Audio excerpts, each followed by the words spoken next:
Thank you very much, Mr. Speaker. I rise today to affirm a central New Democrat principle that we must take real, meaningful action to confront hate in Canada without undermining the fundamental freedoms that define our democracy.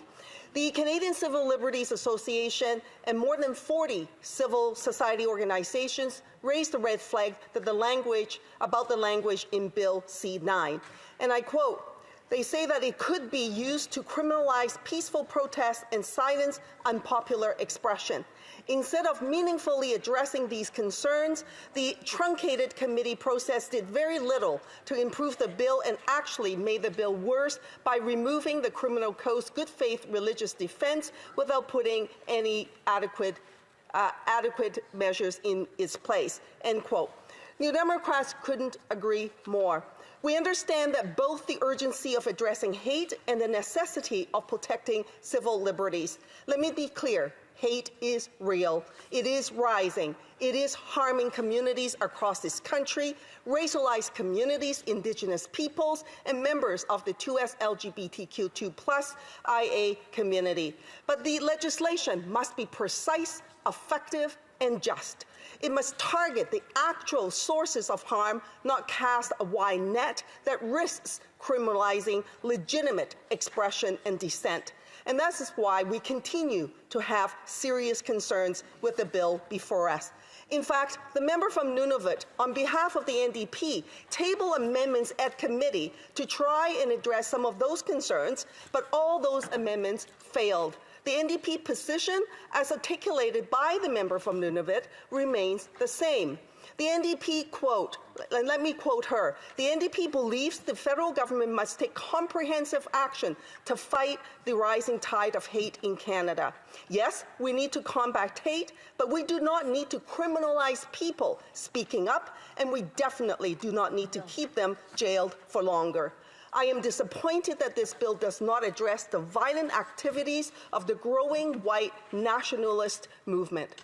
The Liberals' failure to include that aspect in this bill leaves racialized communities, Indigenous communities, and the 2S LGBTQIA+ community without the necessary tools to combat the largest source of hatred in Canada.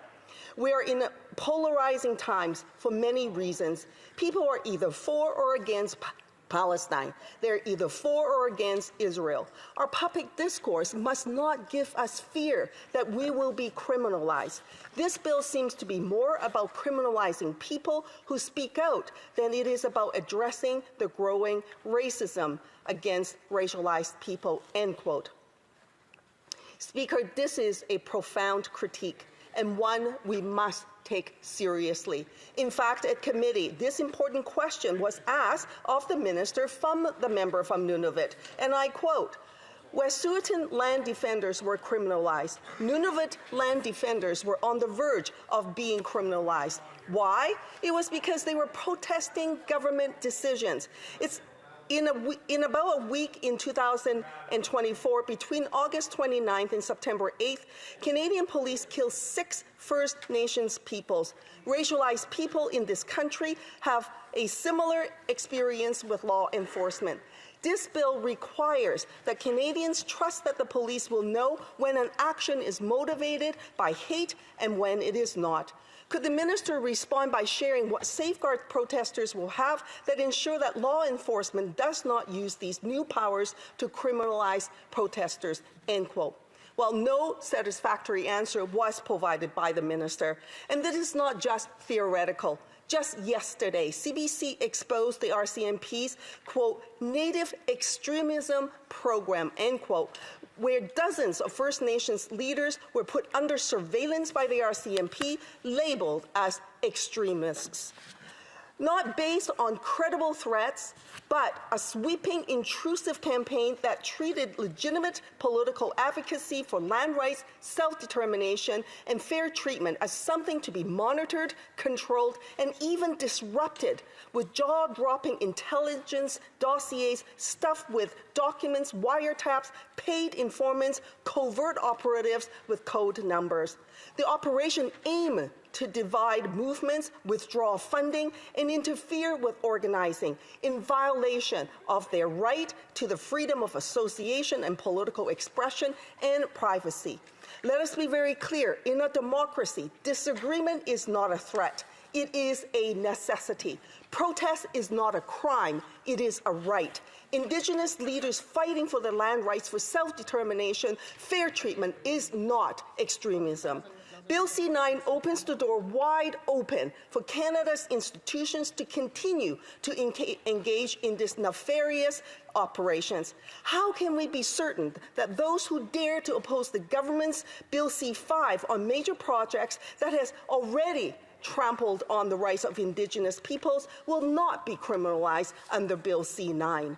And as the member from Nunavut further noted, and I quote, New Democrats are concerned with vague language in this bill because once broad definitions are on the books, they can easily be weaponized against groups, end quote. And she further noted that, quote, on freedom of assembly, any protest that is loud enough or disruptive enough would be seen as meeting this criterion. Speaker, peaceful protest is a cornerstone of democratic engagement. If legislation creates a chilling effect, if people begin to fear that speaking out could lead to criminal consequences, then we have fundamentally altered the nature of a public discourse. Canada already recognizes that free speech has limits. We recognize that free speech can go too far and cross a line, like when it incites violence against an identifiable group. That threshold exists for a reason. Lowering it, as this bill proposes, risks capturing conduct that should remain protected. We must be cautious not to conflate offensive speech with criminal conduct. New laws in Canada must protect communities without perpetrating or creating new injustices. Bill C-9 creates new criminal offenses based on vague and subjective standards, particularly on the idea of causing fear. Let us be honest about what that means in practice. It means police officers in the moment deciding what counts as fear. It means broad discretion. It means inconsistent enforcement. And in this country, we know exactly how that story goes. It is Indigenous land defenders who are arrested and surveilled. And we have seen historically and recently how activists have been monitored and movements disrupted by law enforcement. It is racialized communities who are over-policed. It is activists and protesters who are treated as threats, not because the laws say so explicitly, but because vague laws are applied unevenly. This is not justice.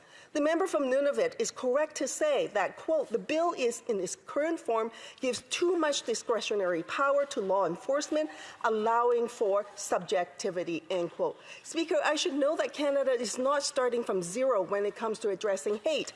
And as pointed out by the member from Nunavut, quote, there are existing laws that addresses hate. Hate is already an aggravating factor in sentencing.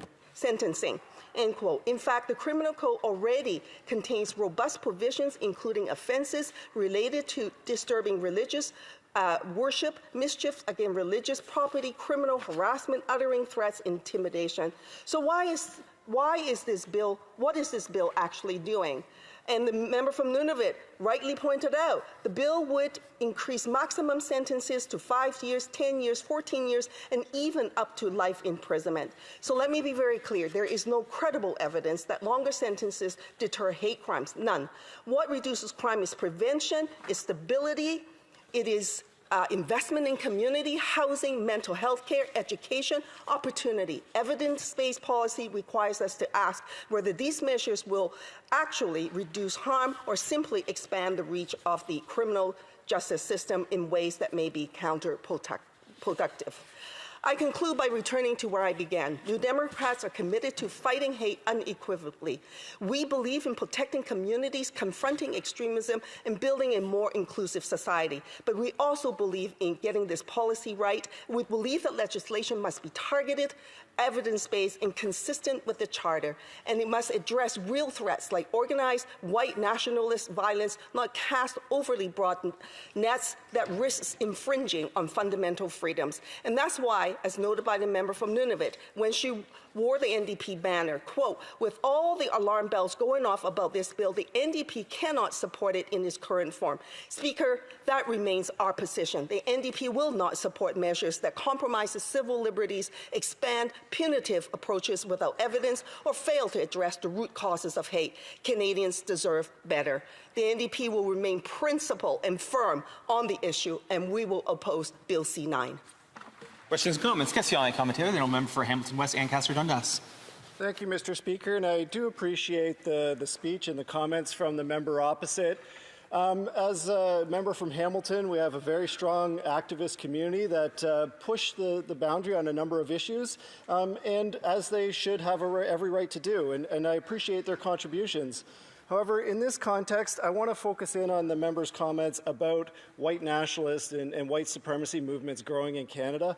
That's something that we've seen in Hamilton. There's been a number of white supremacist rallies, masked thugs in public with symbols of hate. Why would she be opposed to taking stronger action against that? Thank you. The member for Vancouver East. Thank you, Mr. Speaker. The reality, of course, is that we already have laws in place. The Criminal Code already targets hate and incitement of hate. What is needed, of course, the government investing in the enforcement of those kinds of activities. And what we have seen, actually, is the Liberal government actually taking budget-cutting measures to make sure enforcement is in place. We need to make sure that we see what goes into the courts results in justice for the people. So changing the laws, though, and then further criminalizing people who want to exercise the democratic right to the freedom of speech and to freedom of expression is wrong. Comments on the member for Barrie South, Innisfil. Thank you, Mr. Speaker. And what we also need are politicians with the backbone that stands behind law enforcement to enforce hate crimes in this country. But that's another subject. I want to go back to what the honourable member said about the member from Nunavut. She cited several examples from that member in her opposition to this bill. She's crossed the floor in about 30 minutes. I suspect that she's going to be voting for this bill. I'm not sure how the member from Nunavut can reconcile that, and I'm interested in the honourable member's opinion on that as well. The member for Vancouver East. Well, thank you very much to the member for the question.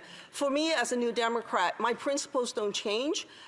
And, people change their political colors. We've seen it in this House quite regularly, both from the Conservative side crossing over to the Liberals and from the NDP side crossing over to the Liberals. The question then remains for them is this, or do their principles remain intact? Are they true to what they believe in? So those comments that I cited in this House from the member from Nunavut, I believe them, and they were valid criticisms of the government. And more than ever, we need principled stands, and I remain, and the New Democrats will remain and take principled stance on Bill C-9. I hope those who cross the floor will do so as well.